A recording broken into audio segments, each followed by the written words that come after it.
What's up, everybody? This is Dallin, Candland. We are back with you today. I am joined by Ryan Stanley today. Ryan, thank you so much for being on the show. Yeah, Dallin, generally my pleasure. Was looking forward to it all day. Thank you for having me. Yeah, for sure. And this is pretty early on in the day, so it's a good time to jump in. Got to So, kick things into gear. yeah. Yeah, so let's just jump right into it. Like, you've done some life coaching and you've written a book. What are the big picture, I guess, of some of these things you're doing? Yeah, man. In the grand scheme of things, I think more people, I think there's an opportunity for more of us to be aware of our ability to really create the life that we're living. I think more and more people are at the challenge that they feel like life is happening to them and not for them. And when they spend so much time looking at all these different things that are happening to them and they stare at that and they think about that, and that's what they kind of keep getting more of. And that's the kind of energy that they're kind of creating from within themselves instead of spending more time thinking about what they prefer to be having in their life and creating gratitude for that, and kind of deciding what their purpose may be, whether it be for that day or that month or that year or a lifetime, depends on where you are in your journey, and stepping into that every day and figure out the best way to kind of pursue that path.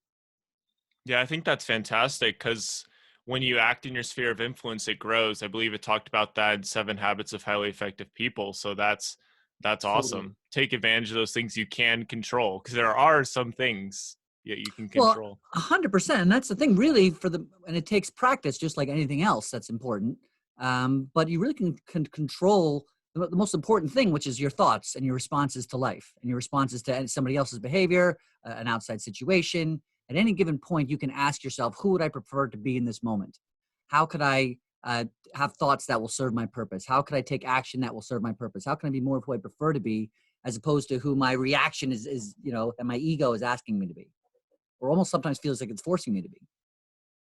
Yeah, sometimes we don't feel like we have much control or any dominion over ourselves for that, and so we kind of feel like we're just being taken over every single day if you think of some of yourself like a Totally. kingdom or something like that. And that becomes a habit and that becomes just the way of being after a while. And so it actually takes that moment. And typically what happens is people have some form of trauma or stress or a disease or something like that, where all of a sudden their body like, oh my gosh, I have to change now. But it doesn't necessarily have to be that. That's often just a wake up call, depending on everybody's experience. But sometimes it's a slower awakening, and people just through life start to understand the different synergies are showing up in their lives that give them awareness of their purpose and aware of their ability to create that purpose and follow it. That's good. Well, going along with helping people find their purpose, I know you're a life coach for many years. Kind of bring us Yeah, back to, I guess, Ryan, when he started that sure. journey. What were some, I guess, anxieties that you had or like insecurities, and just going over how did that journey go over time? Yeah, you know what? I've always been a bit of an entrepreneur. I've had a bunch of different businesses over my life, or I've been helping others with their own startups in some capacity. So in 2008, I was working in artist management. So I was managing a bunch of bands, and I'm a huge fan of live music. I love being able to kind of marry those two things: music and business, entrepreneurship. There's a lot of things that I loved about it, most of which was really connecting with and empowering musicians and helping them realize how they could be the best versions of themselves and how they can set big goals. And it may not happen overnight, but if you focus on it and focus your mindset and who you want to be as you're kind of pursuing these bigger goals, that they can happen. And I love to be there to celebrate them when they did happen. I didn't necessarily I didn't like dealing with shady club owners, or if I was working with a band and half the members didn't want to show up to practice on time or get as many gigs as necessary. There's certainly aspects of it that I didn't love. And in 2008, man, like it was October of 2008, like 3 times during the same month, the term coach, life coach, business coach came up, and just the concept of it. And I was like, well, that sounds like who I am. That's what I want to do. That's what I love. And so, yeah, early 2009, I got enrolled in a program called IPEC, the Institute for Professional Excellence in Coaching, and I became a certified professional coach. And at first, I did work with musicians specifically. So there were another 5 or 6 years. That was really my targeted audience, and that's really all I worked with, even from a coaching standpoint. But I didn't have to go out to New York City until 3 o'clock in the morning. I didn't have to deal with the shady club owners. I didn't have to deal with any kind of the stuff I wasn't passionate about. But I was also able to do all things that I did love and learn more about myself along the way. So as far as fears of putting myself out there, and I don't want to be like, oh, I never had any fears. I think that being an entrepreneur from an earlier age and being habitual in putting myself out there and starting new businesses, that didn't always go well, right? There's bits and pieces of that became a different type of a habit. But I think anytime you put yourself, especially in, the early or, mid 2000s, as social media was starting to pick up and people were starting to put themselves out more often, and you were just trying to start post things for the first time, you are kind of being vulnerable. You're putting yourself out there to where people can see you, and you have to hope that people are going to like it, especially when you're coming from like, hey, life is good. And sometimes people don't want to hear that or feel that, or they're just not ready for that. And so to come across as this happy, positive guy all the time can sometimes, you are definitely putting yourself out there. And so I've been coaching for the past 10 years. I do some speaking. Obviously, I just published my book last July. And I would say next to parenthood, coaching is the most fulfilling thing I've ever done. And I will definitely do it on some level for the rest of my life. Yeah, I think that's really great that you've been able to coach at these different levels, for those bands, and then also being able to coach in your family and Yeah. other people. What's coach And myself, by the way. and yourself, yeah. Yeah, I think that's something that we all need to be able to figure out more is how do I coach myself to where do I want to be using self-talk and everything. Yeah, I think a real important thing that a first step for anybody out there who's kind of feeling like, okay, I'm kind of in a rut. I'm kind of not reaching my potential. I'm not fulfilled in my life. A great place to start is recognizing judgment of yourself and of others, and really shifting that to curiosity. If you're at a point where you can say like, hey, I mean, it's important to recognize that everybody, including yourself, is exactly who they should be for every single second of life they've lived up until that moment. And a lot of the time we'll like grow up in a certain town with our family, with our friends in a certain culture. And then we kind of believe that that's the way life is because that's how our life is. And then we go to like an airport or something, or a different country, or even just a different state. And we see people from various different backgrounds with different cultures and different ways of being and ways of thinking, ways of behaving. And suddenly we judge them as good or bad based on our behavior, based on how we were taught. And so when we start to, instead of judging them as good or bad, just get curious as to, I'm curious as to why they are the way they are, and insert levels of empathy, and you start to get a different level of oneness and connectivity with other people. And the other place, and so instead of saying, well, he shouldn't have behaved that way, he should be that way, you can start to say, again, well, I wonder why he is the way he is, and generally implement curiosity. And then more so for the fulfillment piece also, is with yourself. Like, how many times do I say I should? People are out there saying I should lose more weight. I should be further along in my career at this point. I should have, all these things I should. If you changed any one of those to could, just the energy itself in your statement changes, right? I should lose more weight to I could lose more weight. Cool. So what can I do about that? Instead of I should lose more weight, I'm not good enough, right? In some capacity, I should be further along in my relationship, or I'm sorry, in my career, or I should be in a better relationship. Well, I could be further along in my career. Awesome. What can I do about that today? Right. And by opening up curiosity instead of judgment, you start to open up potential instead of like putting things in a box or keeping things labeled as good or bad. Yeah, I think that's really good because all those different thoughts, they compound over time. All those actions, they compound over time. Totally. So, yeah. And What so would you, go ahead, please. sorry. No, don't be. What are the some of the things I guess that you're doing with each day right now that you enjoy? Because something we really try to talk about on the show is just getting something out of life. Jesus talked about getting your daily bread, and that Totally. helps you keep going. So like what's something that you do each day? Yeah, absolutely. A number of different things. I think creating daily habits that serve your purpose and who you want to be is so important. I wake up each morning and I start off with some meditation, and I'll meditate for anywhere from 45 minutes to an hour, really just getting myself kind of centered and relaxed and um, just being aware of my thoughts and my breathing. So from a mental, spiritual place, that's where I start. Mm-hmm. And then physical, so mental, spiritual, and then physical, I go into either exercise. Well, I'll do like just like some T25. I don't know if you're familiar with Sean T, but it's like an exercise video thing. Or I'll go run for a couple miles. So physical, mental, and then spiritual. And then I'll sit and I also do some stretching. And then I'll do what I call my I am statements, where I think about who I want to be and I say it out loud. I have it memorized now, but I initially at one point wrote down a list of who exactly I want to be, and it's changed over time, and I modify it each day as my day kind of unfold, or as my life unfolds into who I want to be anyway, and as those things become manifested and accomplished. But I sit there, I spend about 10 or 15 minutes just out loud thinking about who I am, being grateful for that outcome, being grateful for everything that's brought me to this moment. So it is a daily bread of understanding. So physical, mental, spiritual, emotional, and movement, the whole thing. So that I'm living a purposeful day, by starting my day off in a space of relaxation, and then also getting some exercise and getting some blood flow and getting some cardio, and then going into a focus of a mental, like, okay, who do I want to be? What is this day going to be about? Why am I living? And it is to create this, this outcome. And so absolutely, I think there's always an opportunity to create some daily habits that will serve you. Yeah, it's something I've really tried to get better at over time. It's interesting because what works really great for one person may not work super Totally. well for another person. Yeah. And that's what I found. And everybody, and that's, sometimes it's just trial through, decide what you like and decide what you start to like. And to your point also, it's not even another person, but sometimes different points in your life, different things work better. Or also even just depending on the season, meaning the weather, meaning when it's getting darker, when it's getting lighter, when you're getting up. I mean, different things are going to change anyway.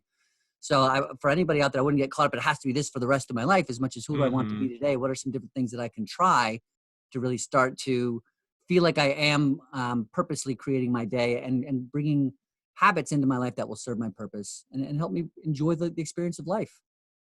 Yeah, it's good because I honestly have struggled with that of like, all right, I need to have this habit like for the rest of my life. So I need to do it perfectly, like starting today, and Yeah. that can be really overwhelming. Totally. And with anything. And I think that's a lot of the challenge with people stepping into their purpose or a career or all these, trying to make these big decisions, which it's valid that you feel that way. They feel like, oh my gosh, this is it for the rest of my life. But if we dial it back and just start to recognize, who do I want to be right now in this moment? I mean, when you think about it, you wake up in the morning, there's sunlight, there's gravity, there's oxygen, also that you can exist today. So instead of getting caught up in the next 80 years of your life, how am I going to behave every single day and feel like this giant thing that I have to change every aspect of my life? Who do I want to be today? How do I want to show up? How will it serve my tomorrow? And then, step into that and start to understand what you like and what you don't like. And if that changes, that's awesome too. If you're constantly asking yourself and being curious, how can I be the best version of myself today? You're always here today. And that's how you start creating habits that will serve you. And eventually you fall into a pattern. The other piece that I'll just add real quick is, I'm not the same person I was a year ago. I'm not the same person I was 10 years ago. I'm certainly not the same person, whatever, and all these different things. So life, the journey changes and you grow with it, especially if that's your intention. And so to just if anybody else out there, I would just say, don't get caught up in having worried about it have to be perfect, having to be the right thing for the rest of your life, but more so what would serve you best today? What behaviors, is this the best use of my time? It's always a great question to be asking yourself in any given moment. Yeah, yeah, for sure. I've been rereading Atomic Habits from James Clear recently, and he talks Yeah, about how it's all about that lifestyle, making a lifestyle, and not so much about, just hitting like doing it 70 days in a row and all of a sudden it's a habit. You right. know, it's really about the lifestyle switch. Totally. And it's about, yeah, who do I want to be, right? How do I want to show up throughout the day and what will get me for tomorrow, not where. And then if you start to make habits of that, there's another great book out there called Breaking the Habit of Being Yourself by Dr. Joe Dispenza. I don't know if you're familiar with that, but I definitely would highly recommend Dr. Joe. I'm a huge fan. Changed my life in a bunch of different ways from a couple of his books. That's Um, cool. That's cool. yeah. I guess is one quick thing that you got from that book? Oh my gosh, there's so much. I would say really that, and I kind of almost touched on it earlier, that people for the most part spend so much time staring at the past and recognizing their identity based on things that happened in the past and building up this personality based on their personal reality, so based on the thoughts and things that they've been looking at for so long. And the more you start to think about it from a quantum physics level, when you're staring at the past over and over again and you're creating this identity based on things that you decided that you were, I'm a guy this age doing this, whatever, based on the experiences that I had when I was younger, I'm this person now. And when we stare at that, then we constantly get the same thing over and over again. We're constantly kind of having the same experiences because our thoughts are in the same space. And by the time by the time you're 35, your brain, I mean, literally the physical track of neurons has become so habitual that you're pretty much just kind of have built up this person that's not going to change unless you decide to start changing your habits, to your point. And so that's why it's called breaking the habit of being yourself. So focus less on the past and more on the really on just being present and creating a future that is completely different from the past.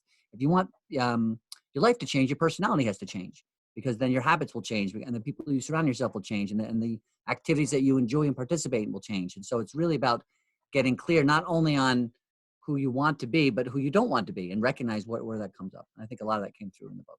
Yeah, I listened to some podcasts that you were on, and one of them you talked about, maybe I'm not a very patient person, but how would a patient person respond to this Yeah, situation, and that can be super powerful. totally. Yeah. So the book, it's probably what you're referring to. So I wrote this book called "Be Patient, Be Present, Be Joyful." That's with the subtitle of a first aid kit for the emotional bumps, scrapes, and bruises of life. And it's a short book. In fact, I have, for those of you watching the video, I have got a little copy here. You can see how big it is. It's something you can carry in your back pocket. You can put in your glove compartment. It's made to be a first aid kit if you're having a tough day. It's actually, I wrote it with two purposes. The first one is that you can read straight through it and kind of get an understanding of some context and some tangible things that you can actually utilize in your everyday. But then B, you could literally open up to any page and find something in it somewhere that would serve you. If you're having a stressful moment, you're feeling overwhelmed. I personally am not much of a reader, so I didn't want to write a book that was 300 pages long because I don't want to read a book that is 300 pages long. So I wrote this for people who are feeling stressed now and just want to read something quickly. And so there's only 5 chapters. There's an epilogue. There's 3 chapters in the middle, and then a or actually we'll do that backwards, but right, prologue. 3 chapters and then an epilogue. And the prologue touches all about being a creator and the fact that we are always creating something. Right now, you and I are creating 2 men recording an awesome podcast, right? And any given day, you wake up in the morning, you put on blue socks, blue pants, blue shirt, blue hat. You are creating a man dressed in blue. We create conversation, we create art, we create businesses, we create music, but we also create laughter, we create fun. And unfortunately, sometimes on stressful days, we create stress and we create anxiety and we create overwhelm and we create impatience. And that's not, those things are invalid and you shouldn't be feeling that way based on your life experience. But it is important for us to recognize that they are coming from within and we are creating them. And so to your point, then chapter 1, once you kind of goes, you get that out of the prologue, chapter 1 talks about if you're feeling impatient, you're feeling overwhelmed, you feel like you're late for something, you feel like you're not farther along, and you recognize there's an opportunity to create patience, you can at that point say, what would it be like to ask yourself, right? So say, I'm feeling impatient. What would it be like to create patience in this moment as a creator? How does a patient person behave? How does patience actually feel? If I wanted to create patience, how would I be feeling in that moment? And when, again, this is right, judging the experience from going from judgment to curiosity, now I'm being curious and I'm opening up possibility. Even by looking at that question of what is patience, how does patience feel, you are actually, in a sense, becoming patient. Because you're no longer impatient and focused on what you don't have. And so getting in the habit of asking yourself important questions, how would I rather be feeling? How can I be here now? How can I create patience? How would this type of person behave? If you know somebody who in your life you see as a patient person, and you can ask yourself, how would this person behave? It gives you an opportunity to kind of step into your greatness a little bit more and be here now and make more logical decisions instead of just reactionary decisions based on emotion. Mm-hmm. Yeah, I think that's really great. And we're really quick to compare ourselves to other people and then kind of tear down whatever joy we're feeling in Oh, ourself. And that's yeah. dangerous. Yeah. In fact, there's a great quote by Teddy Roosevelt, right? I think it's comparison is the thief of joy. Mm-hmm. And anytime you compare yourself to others, first of all, it doesn't make any sense, right? When we really, and we all do it, by the way. So I'll say 2 things. One, we all do it. It's a habit. It's part of humanity. I think it starts as in our school systems at such an early age, just even from the sense of seeing how other kids are, but also even from the grades and the education. And I'm not saying those aren't important things. I totally all about education, but from the human standpoint of going in and all of a sudden, if you're not getting good grades, then you're not good enough, right? You're not good enough for your parents. You're comparing yourself to other students in your class. There's different things that put us in a comparison mode. And now younger people today, more than ever, with social media at early ages, seeing what everybody else is doing and when they're going to parties, if you're not invited, or how people are dressing or what they get from their family, the vacations they go on, all these different things. You're not seeing that every single other second of their life where they're feeling stressed or overwhelmed or having human conditions like you are. So really if you had been born, as we said earlier, to their parents and lived every single second of their life, you'd be behaving their same way, and as are you. So what someone else thinks of you is really none of your business because it literally has nothing to do with you and has everything to do with them. And so it's our job to really, instead of comparing ourselves, the only person we can compare, I think that the only person that's valuable to compare ourselves to is who we prefer to be. And if you're not there yet, then keep taking action towards that. Yeah, it's just super powerful what you said just about being able to kind of tell like what would like the future version of yourself do that you want to Yeah. be, and then Yeah. yeah, going for that, changing just a little bit at a time. Because one of my favorite quotes is that life by the yard is hard, but inch by inch it's a cinch. So just a little bit Nice. at a time. Yeah. I mean, And that's what it is, right? I mean, in the grand scheme of things, that's why chapter 2 in the book is be present, because you literally, there is only now, right? That we feel like there's the past, we feel like there's the future, but the past is just a bunch of other nows, right? At some point that we experienced. And we, in fact, we typically, we remember them a certain way. And like 60% of the time, that's not even how it actually happened. There's Mhm. actually been studies done that our brain actually makes stuff up just to kind of to align with our story and align with our personality and align with our whatever that is. And so they're really just a bunch of, and the future is really just other nows that have yet to even occur that we are guessing based typically on our past. But really, there's only now. So who do you want to be right now when you feel like, oh my gosh, I've got to figure out by next 20 years? Well, just start by being the best version of yourself today, whatever that means to you, and consistently asking yourself, is this the best use of my time? I know who I want to be. Is how I'm behaving right now getting me more towards that?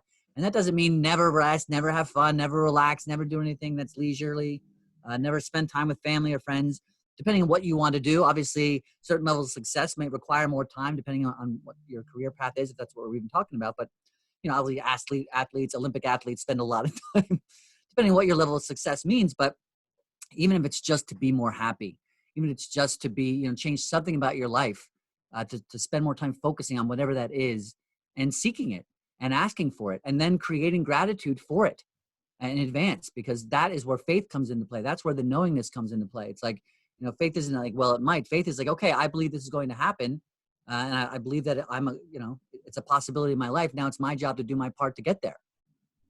And once you start doing that, then life becomes more fun anyway, because now you recognize that you are a creator and you are a co-creator in life and you are creating the path and you are doing your part.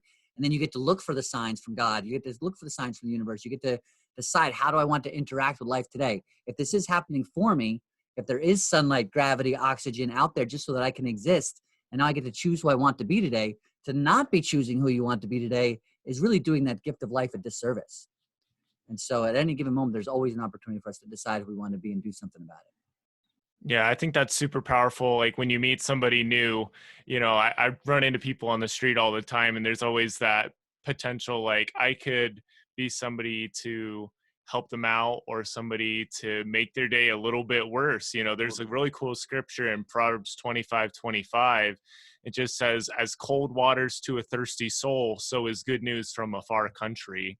Yeah. And I kind of think of that far country as me. Like I may Yeah. not know them very well, but I can say like, share something, and that can really relieve them and help them out if they're going through a desert of life right now.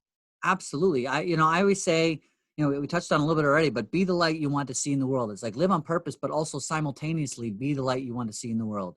Decide how you want to be, do something about it every day, and be the light you want to see in the world at the same time. I think there's an opportunity for us to, as a society, go from competition, like I need to be better than you, I need to beat you, to I need to be the best version of myself, and I want you to do the same. Because everybody has different paths. And so when you see other humans, when you see strangers on the street, you never know. In fact, if we look back in time and we look back at the first time we met anybody in our life, a friend, a colleague, a spouse, whatever, somebody who's important in our life, we remember the first time we met them. We didn't know that the path they were going to play in our life. And so treat every single person that you meet as you would want to be treated. Obviously, that's right, the golden rule. But more so, like I believe if you treat everybody you meet in a way that you can serve them completely in any way possible in that moment, then you bring that to yourself, right? And then that will also serve you and your purpose as well. But Yeah. I love that about the desert and the good news from a foreign country. Yeah. We all have good news to share. I just feel like we all just don't share it enough. I could not agree with you more. I think it's become so easy for people just to follow media and just get in this place that everything is bad. And I think the more you're staring at that and the more you're listening to that and the more you're talking about that, that's the more you're going to see and feel in your life. And instead, when we focus on who we want to be, we focus on the gratitude for life itself, for the moment, for all the blessings that we've been given and are given every single day. The more we step into that, the more, and really creating gratitude, like making time for that, the more we start to see more things to be grateful for. And the more people come into our lives who are also open to that, and we'll have more conversations, and you become the 5 people you spend the most time with. So be one of those 5 for yourself and for others, Yeah, I think that's super powerful. I was just thinking about the gratitude piece and how you think of all the prayers that being prayed right now. There's probably millions of prayers being prayed right now this second. Yeah. And a lot of them are like, God, help me out with this and that. It's like, if this is Right. impossible, blah, blah, blah. And then there's other ones that are like, hey, I'm going through this, but man, what a beautiful day it was outside. I got to Yeah. talk to this person. My dog is healthy. My kids are doing great. Johnny did this. And like, when you can go to the little details and express gratitude for those, they really shine brighter. And it makes it a better day for you. Totally. Just thank you, thank you, thank you. I mean, if you realize at any moment there's always something to be thankful for, and I believe in even the second example where you gave, not only was it like awesome of, I really would like this in my life, but in the meantime, thank you for all those other things. But I believe, like, really, when you're asking God of it and you say, I would love this in my life, and then say thank you for it in my life already, and you start feeling the feelings of having in it, like that is how we connect to God physically, because that is absolute faith. That is like I'm creating the feeling of having it, because there's no feeling of lack in between. There's no doubt. It's not, um, please give it to me if. It's okay. This, I know why this is going to serve me. I know why I want it. I know how I can use it to serve others. I'm asking for it in my life. Thank you, thank you, thank you, and feeling it and stepping into your greatness with it, and then act as if it's coming. And then, I believe that's when it'll show up more often, or at least either A, it'll show up more often, or B, you'll continue on the path that might lead you to an understanding that that is not necessarily what you need right now, and you'll pivot to something that does serve you more. Yeah, absolutely. There's a lot of power in what you said. I definitely figured this out my first semester of college, just about, thanking the Lord for, all the difficult times when you're going through something difficult, and also just thanking Him for the miracle that's going to happen. It's Yeah, just super powerful. It, always. yeah.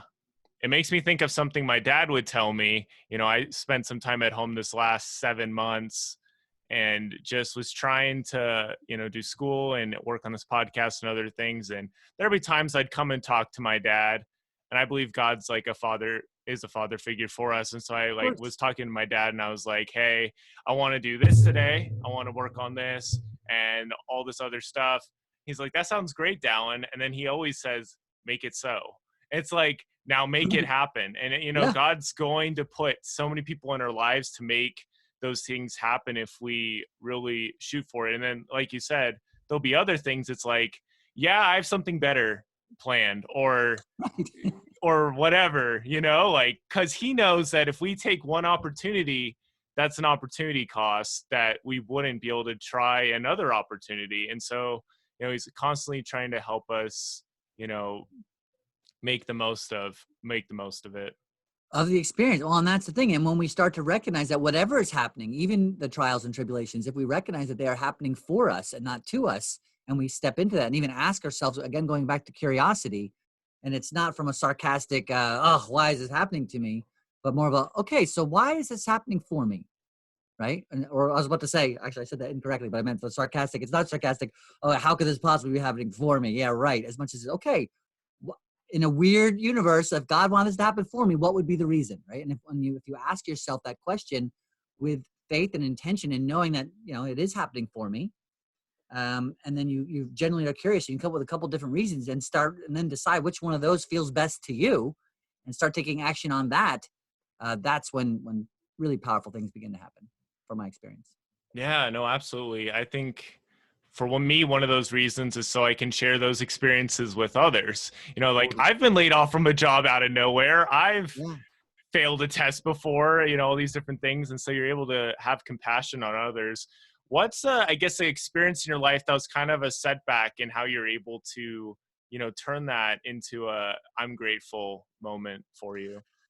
That's a great question, man. You know what? I would say in general, I've had just, it wasn't necessarily one thing as much as it was just slews of things. I mean, I lost a brother a number of years ago to Hmm. drug addiction, and I've had another brother who struggled pretty deeply and almost lost him Wow. from drugs. And so that's one thing. But there's just been aspects of my life. We every life is an adventure, and I think the more we start to step into the recognition that we are here for a purpose and we get to decide what that is, um, even when things, so I mean, being a dad, being a husband, like struggling, not just even struggling, but building a life together, like that in itself can be an adventure, right? Can be things. Okay, now I'm not only providing for myself, I'm not even figuring out my future, but I'm also here to support these other people, these other human beings in their life, and guide them physically, mentally, spiritually, emotionally, financially, in all these different ways. I think that in itself, there's probably, I'm really just trying to answer your question. Not necessarily there was one particular incident, but just maybe just some self-awareness. I think becoming a father really in general was probably, as I'm continuing to think out loud, a turning point where I started recognizing that I am now, I'm now a lighthouse for a human being, and I'm now here to be. If I'm guiding this person, or now these two people, I have two children, and for me to guide them one way and not behave that way myself just doesn't make sense. It's not even about being a hypocrite. It's that they are watching you and learning from you all the time, whether you know it, like it or not. And so to really start stepping into who did I want to be all the time for them, that so when they were observing me, as because as a parent, your responsibility is to really, it's like, this is my opinion and from my experience, but was to make the best human being possible, right? Make the best possible opportunities for them, give them the best chance to make the best choices, type of a thing, like set them up with the most tools. And so with that, to just be that shining light for them as often as possible, then made me want to be just a better human in general in all areas, not even when they were around. You start we talked about earlier, is you start building up these habits of being more purposeful, being more of a light. And when you start to do that and you start to feel it, and you start to feel the grace of life in the present and the existence of life itself, and you start to step into it intentionally, it's a pretty powerful thing to do. And then when you start to see your kids also then model that or learn from it, a lot of the reason I wrote this book was not just for me and for my clients and for the people who read it, but also for decades from now to have a legacy and to leave for my children and their children, something that can be a bit of a guiding standpoint to help them guide. So I would say parenthood is the one thing that probably woke me up a little bit. It's not that I was in this terrible place, but as much as, we all go through our ups and downs. And I think it was just there was a time for me to get more focused. And that was probably the turning point for me. Yeah, and what a turning point, because there's a lot, to learn, and then when you get to that moment, you're never really prepared for it. You just have to do what you can And, do.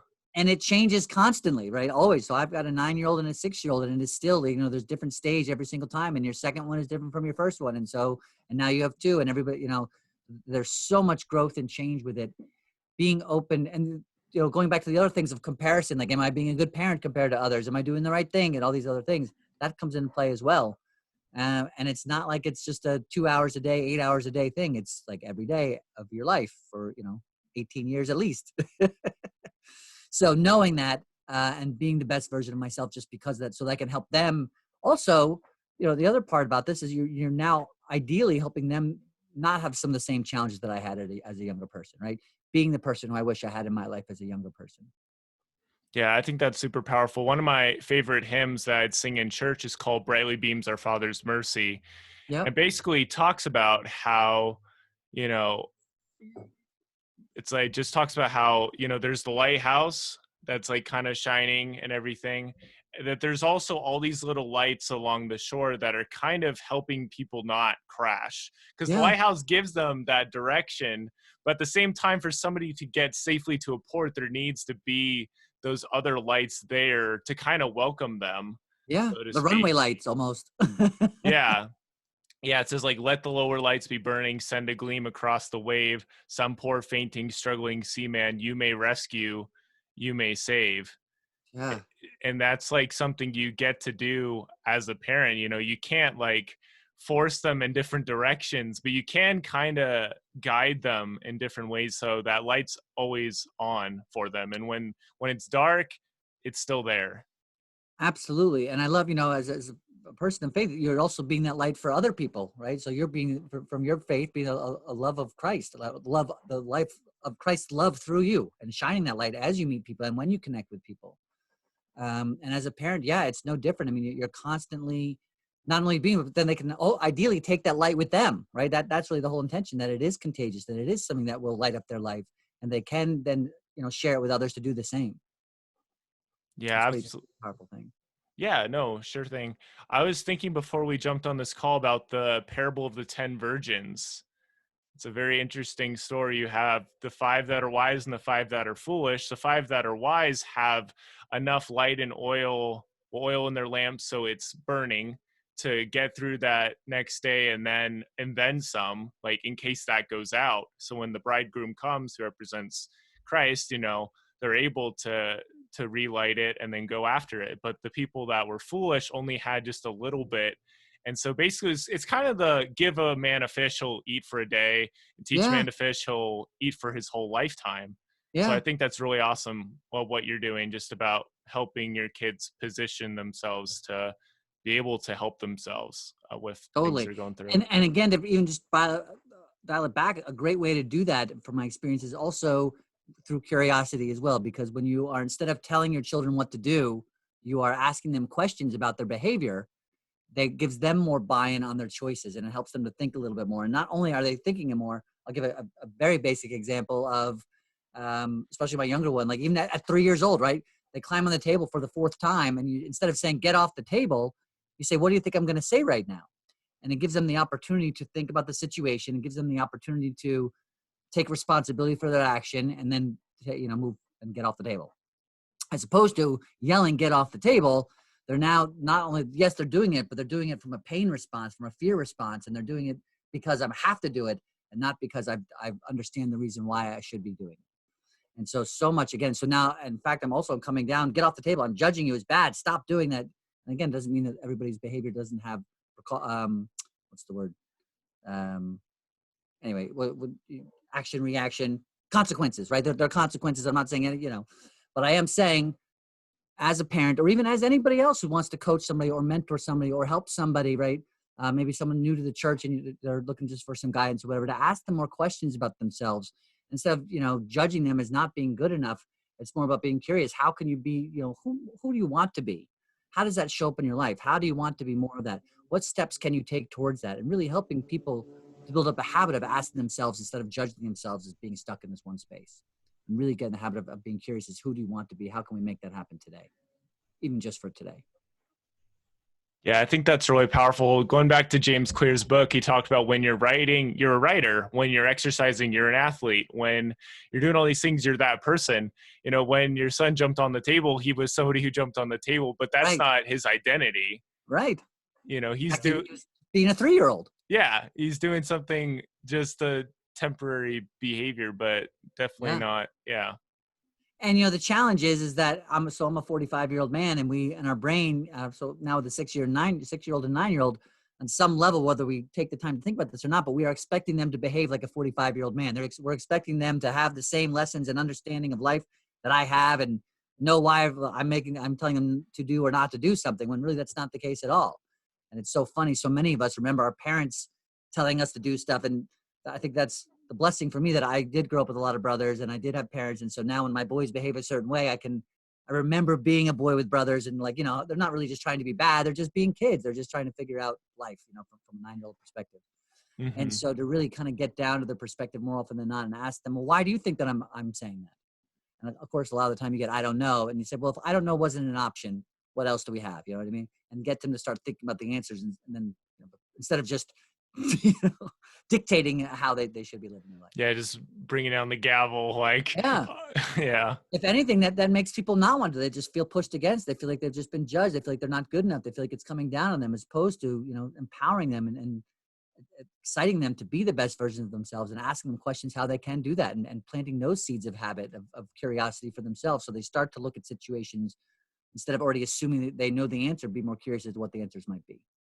Yeah, I think too much people, they want to go for this all or nothing mentality. Yeah. It's either I make my dad proud or I completely disgrace his name, sort of Right. thing.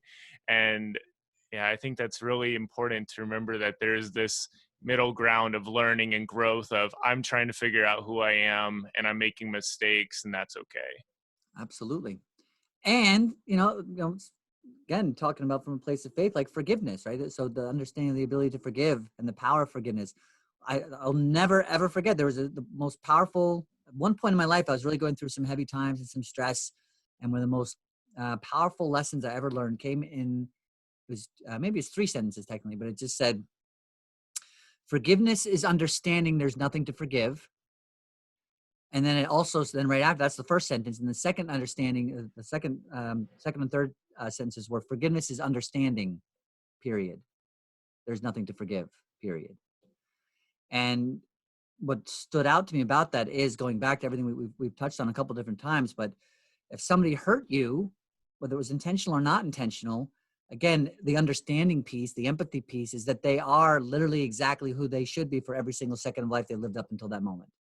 And had I been born to their parents at the same time that they were and lived every single second of their life and had every experience, good, bad, ugly, scared, whatever, and I reacted and had the same thoughts and fears based on those experiences, that moment that they showed up and hurt me, if I was them, I would have done the exact same thing.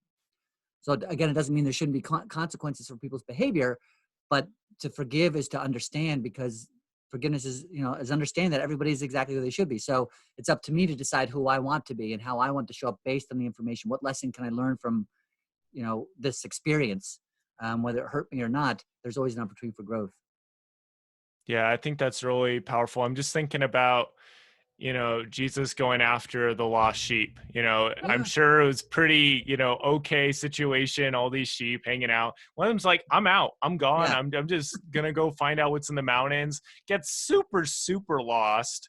And then Jesus goes after it over waters, over mountains, all these different things. And then he rescues it, who was the one that was trapped. And so I think it's just really important to hate the sin and love the sinner, because Absolutely. they are learning different things. There's different struggles. I think there's just different things that we don't realize how powerful they are, like missing a Different way. meeting or sleeping in. You don't realize how powerful and impactful that can be. And so if you're able to learn from that, then you can be a great strength. But if you just condemn the person for doing that, it helps them to know it hurts them, obviously, and it's Yeah. harder for them to know what's good, like what what's a way I can turn this into something good, instead of just being like, all right, well, now I need to completely change my life right now. No, you start where you're at. Like, let's learn from this, let's grow from this, and then move forward. Yeah, and the sheep who was stuck, it's like, okay, so I'm not going to get mad at you for coming all the way out here. I'm going to save you from the trap. I'm going to save you from where you're stuck and help you and decide who you want to be from here. Like, okay, so now that, what was the lessons that you learned? How did you get here? Right? How did you get? Well, I took this, like, that's scary. I got it. Like, okay, great. Now that you're here, there's this whole other pasture over there. Let's go over there instead, and you have the power to get there as well. Like, you got here, you can get there, you can get back. Let's go. Mm-hmm. Mm-hmm. Um, And you're going to have that help too to get there. Absolutely. A Yeah. very fast thought that came to mind when I got back from my 2-year mission trip for the Church of Jesus Christ of Latter-day Saints. I got to have a couple really good talks with one of my neighbors, one of my best friend's dads, and we talked just about things he struggled with in his life and just about life in general, business and different things. And him and his wife actually started a business about probably 7 or 8 months or a year or so after we had these conversations. They're doing pretty good despite all this craziness that's happening. Yeah. But he told me that something that changed for him when he went to an Alcoholics Anonymous group, that he had like struggled in different things. I guess he might have slipped up and then he went back to the meeting or something along those lines. But Yeah. he went and talked to this guy who was there to help him out. And he's like, your best thinking is what got you to this moment. And it's like, okay, he like, it really changed things for him. Like, what was I thinking? What actions did I do to supplement that thinking? And what can I do thinking wise and making all these thoughts to get to where I want to be? And now he's Yeah. doing just fine. But it's super important. I really appreciate this conversation, just recognizing you are producing so many different thoughts and so many different things every second of the day. Like And you got 60 to, to 70,000 thoughts a day. yeah. So it's like, where are those going? Like, what Yeah, are you doing with those? It's super powerful. totally. And it's the most important choice and awareness that there is, in my opinion, because when we recognize that we are in charge of our thoughts, our thoughts don't happen to us as well. Like, they come from us. Now, a lot of them become habits based on the day before, the day before that, and day before that, day before that. Again, going back to that book, Breaking the Habit of Being Yourself, we have these habits of having these same thoughts, so we're getting the same stuff. But when we start to recognize every single thought, and we go to a point where we don't want to let a thought go past our mind that doesn't serve our purpose. So many times I'll work with the clients and we'll talk about, like, so how does that thought serve you? Well, it doesn't. Cool. So what would be one that did, right? And we're not going to sit there and condemn you for having the thought, as much as just recognizing that it is not serving you. So and then making the choice as to what might be one that does, and then start making that habit each day, right? And that as often as possible. And it is a way to take control of your life and to really step in. You talk about God as obviously, from your experience as the Father, and so He's creating the life that we have, but we are the co-creators. He gives us choice. He gives us the power to choose who we want to be, and what we want to do, and how we want to show up. And that in itself, to not take advantage of that and to blame the outside and to say that life is happening to me is a disservice to Him, right? And to Mhm. say that He's given us the choice and He's given us everything that we need, literally, to be the best version of ourselves. So it's up to us to do something with that every day. Yeah, absolutely. And another big thing is just he's given us time. We have all this time to like Yeah, figure out stuff. Something that really motivates me is someday I'll leave this life and people will be like, huh. So Dallin had all these different opportunities, different things, and this is how he responded. And yeah, this is what led to it. And it's really a question of, are you gonna trust God? Are you gonna trust who are you gonna trust? Are you gonna trust in other people's flawed judgments of you, or are right, you going to just move forward and trust that God has a better plan and trust that he can help you make a better plan? totally. And that's it in itself. It's like also having faith in yourself, the ability, like you are a magnificent being. Like you are literally, God made you of the same things when it comes down to like atoms and electrons and all these things are the same thing that the sun is made up of. Same thing that the planets are made up of. Like we are all just these amazing beings, right? And so to not recognize that as a gift of life, not to recognize that as this miracle in itself, it's like when we really start stepping into it, like how am I taking advantage of this today? I get to live today, like to your point of having time. I have 24 hours. What can I do with it? Oh, I'm going to need to rest for some of it, but tomorrow I have 24 hours. What do I want to do with it? In fact, one point I talked about, I have a podcast where I talked about if you like, it doesn't matter how or why, right? Just theoretically speaking, if you were to be able to go to another planet, right, and you got there and you were one of the first people there, and you got there and you're looking around and like, oh my gosh, the types of trees were a little bit different, the types of animals that were there, and all this stuff. Like, oh my gosh, this is amazing. Like everything would be amazing, right? Because it's all just there. So you're the first person there, or whatever. Earth is like that in the sense that it's a garden. It is here for us to admire and to love and to be grateful for and to utilize and to nurture and to take care of. It's like all of it. And people just, you walk every day and disregard a sunset or disregard the clouds or the beauty of the blue in the sky or the beauty of the green that's outside. I mean, these are all gifts to us. And when we recognize that every single moment is a gift, and by recognizing that we've been giving all these five senses, right? What do we see? What do we smell? What do we hear? What do we feel? Can you feel the air, the skin against your face? Um, like you feel air against the skin of your face. It's really a powerful moment. And that's when you get to be here now. And that's when you can create gratitude. And then I'll just dial it back one last time and just say, before when we talk about gratitude, you touched on it a great way before. But at any point, if, gratitude is the opposite of gratitude is the feeling of lack, right? It's like if stress comes from feeling lack, there's not enough time. I don't have enough money. I don't have enough. Stress typically comes from lack, and gratitude comes from abundance. And so when we create gratitude for life, it is the opposite of feeling of lack. And when we start to be grateful for anything, again, oxygen, sunlight, gravity, whatever you want, running water, anything you want, there's always something to be grateful for. My five senses, if you have them, right? When we start doing that more often, and how are you spending your time in your shower? A lot of the time, if you're just thinking about nothing, if you're thinking about television show you watched last night, if you're thinking about stressful thoughts, spend that time in gratitude. Spend that time thinking about people who you love unconditionally. Think about people who've shown up as mentors in your life. Think about just the fact that you're in a shower and then you have running water that you can change the temperature if you want to. You have soap that can keep your body clean and healthy. Like there's so much opportunity to create gratitude. Obviously many of us pray before food, between a meal, but and that's just a small piece to it. Like there's always opportunity to be grateful for the now, just in itself. Grateful for gratitude, actually. When you start creating grateful for gratitude, it's a pretty powerful experience. Yeah, yeah, I absolutely agree with what you said. And one quick thought, I guess, to end this off is just how it's easy to let all these habits become too ritualized, and then it's just not with feeling. It's just kind of a rote thing. Yeah, So, what I guess is your parting thought, and then we can jump more into your book and how people can connect with you. sure. I guess what is something that you would recommend the listeners of Yield Today to do so that they don't use this day of their life and, week and month and everything, not living in that rote way, I guess, and kind of falling into some of those similar patterns? Sure. So great.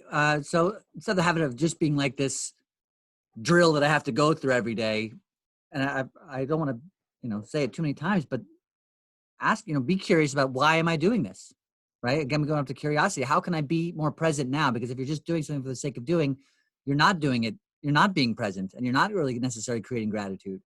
So really all the different things I think that we talked about, I think presence, gratitude, intention, purpose, love, compassion, all the things that Christ was, right? So be the best version of Christ that you can, at least in those ways, for yourself and for others. I would say also though, get clarity on who you want to be, right? And I talked about my I am statement that I read out loud every day. Get clarity on what you want your life to look like in every area, physically, mentally, spiritually, emotionally. What is if you could have the perfect life for you, and it's going to be different for every single person. What if you could have the perfect life for you a year from now? What would that look like? Make time to write that down. Make time to create gratitude for that as a possibility in life. Step into it, take action on it every single day, and then read that aloud every day. That would be my opinion. And because when you start to read that aloud, you are, and you are creating gratitude for it, you know, you're at least living a life that is filled with gratitude and intention, and you know where you want to be going, instead of spending time worrying about the past, worrying about the future, worrying about what someone somewhere else thinks. Those are all, again, to your point, thoughts that we are choosing. So choose your thoughts more often, and be present. Be present as often as possible. Yeah, that's wonderful. Thank you so much for sharing that. It just shows that, it shows that you're trying, that you're doing something, Yeah, and you're being. yeah, You yeah, know, I think we are human beings, not human doings. that's true. Yeah. And it's like too, like God's looking on us with compassion with all those things. And I kind of think of it super fast. It just came to mind of like, God's not going to steer a parked vehicle. you know Yeah, he needs you to take that action. And writing that stuff down, I had this thought this week just about how action is therapy and therapy is action. So any kind of therapy you need to do, that is action, that is moving you forward in your life. And if you're having those struggles, taking some action to write those things down, it's the same coin, flipped yeah. over. And also, and this is really not even about me, but there's thousands and thousands of coaches out there. If you're feeling a struggle, like if you want some accountability, you want some forward momentum. I mean, people ask me what my product is. It's not coaching. Yes, that's what I do, but my product is clarity, it's efficiency, it's accountability, it's joy, it's forward momentum, it's freedom, it's self-awareness. It's all the things that everybody's looking for, but you have somebody outside of yourself to ask your questions that you wouldn't have asked yourself, and to Mhm. help you get focused, because you're blocked by your fears, and you're blocked by your limiting beliefs, and you're blocked by your past experiences. So it makes sense that you are who you are. So to have somebody outside of yourself to be that guide, it can be a huge help as well. Yeah, that's super powerful. Well, thanks so much for coming on the show, Ryan. How can the listeners connect with you and learn more about you and get your book? Yeah, absolutely. And thank you, by the way. I'll just share some gratitude right now. A, for having me today. B, for giving me the opportunity to share my book. Again, the book title is called Be Patient, Be Present, Be Joyful, with a subtitle of A First Aid Kit for the Emotional Bumps, Scrapes, and Bruises of Life. You can find it, actually, if you go to my website, which is ryanstanley.com. That's ryanstanley.com. You can go there, and there's a button on there that says Be Patient, Be Present, Be Joyful. If you click on that, you can purchase the book. In fact, if you buy it from that website directly from me, it'll come with a signed copy, and depending on my availability, a complimentary coaching session. But if you just find that you've got a cart on Amazon and it's open, you can find it on Amazon. You can find it on Barnes and Nobles, wherever books are sold. Awesome. Awesome. Well, thank you so much for being on the show today, Ryan, and for sharing what you shared with all of us. It was Yeah, a great pleasure. yeah, really, my pleasure as well, Down. Thanks for having me, and keep up the awesomeness, man. Can't wait to see where the rest of your career in podcasting goes. Oh, thanks. Well, we'll see where it goes. It'll be fun.